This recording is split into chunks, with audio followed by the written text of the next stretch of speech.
It happened at the airport, 6 hot a.m., a Tuesday. I was hauling 3 suitcases and half of Nordstrom on wheels.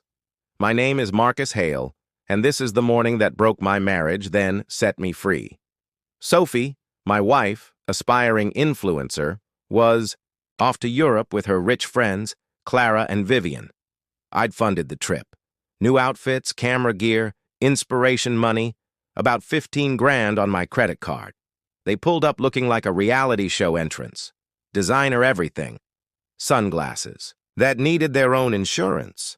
I stood there in jeans, hoodie, old sneakers, functional, comfortable, forgettable. Sophie clocked their faces, then leaned in, perfume I bought her for Christmas floating between us, and whispered, "Don't walk with me. You'll embarrass me." 6 words, a punch to the gut. I could have made a scene. I didn't. I looked at her, really looked, and saw the truth I'd been dodging. Image first, husband second.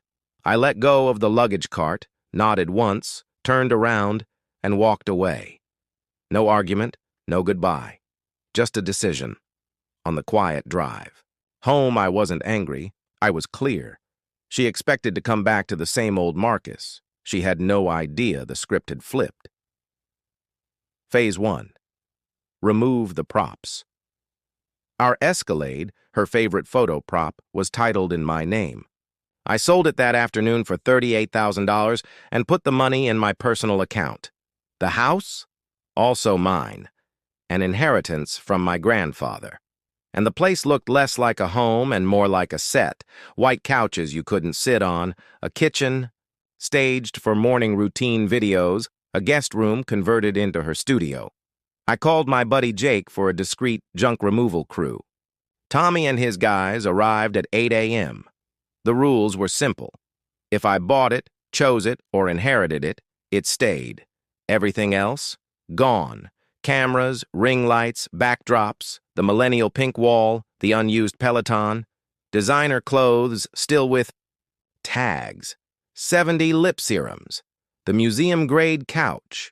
Box and store what had real value. Donate or dump the rest. I wanted a home, not a showroom.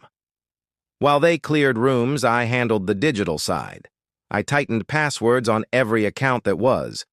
Actually mine, banking, cards, Wi-Fi, and the ace up my sleeve, her website and domain, set up by me, registered to my email. I didn't nuke anything. I simply took administrative control, a quiet, legal, off switch if needed.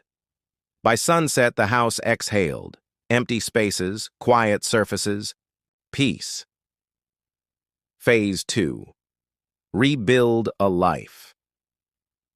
From the garage, beneath a tarp, I dragged out the oak coffee table I'd built from reclaimed beams. Sophie hated it. Too rustic. I set it in the living room where it belonged. Then I bought furniture for living. A deep leather sectional you could actually nap on, a sound system that rattled your ribs. That night, my best friend Logan walked in, looked around, and laughed.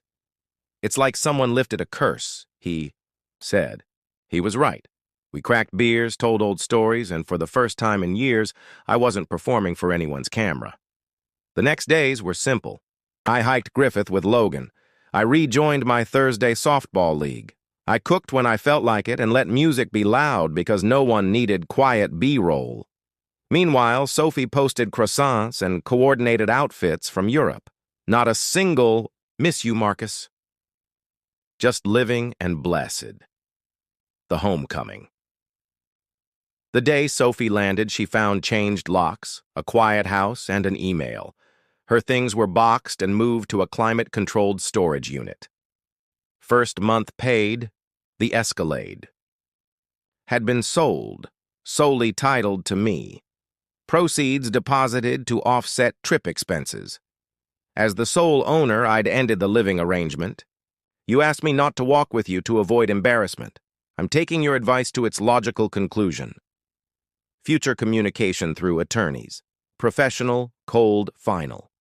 According to Logan, what followed on my porch was a 4-hour meltdown. New key wouldn't work. Pounding on the door. Police called. Officers explained kindly, that her name wasn't on the deed. Neighbors peeking from windows, followers unfollowing in real time as she filmed herself crying for Instagram. Her parents arrived, furious and mortified, and took her home. I was on a Harley in Colorado, phone off, breathing mountain air. The legal volley. 2 weeks later, a letter arrived from Patterson, Burke and Associates. Demands, threats, words like unconscionable conduct. I called my attorney, Graham Morrison. He responded with receipts, deed, house in my name, title, SUV in my name.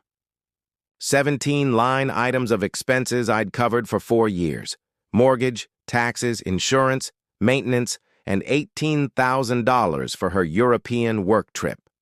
A counterclaim draft for unjust enrichment and conversion of services, estimated $200,000, plus fees. Screenshots of defamatory posts. Patterson's reply? Silence. No suit filed, no follow-up. Just a very quiet retreat. Sophie's follower count slid from 50K to the low 20s, then to 15K. Clara and Vivian ghosted her. Her feed shifted from rage to vague quotes about new beginnings.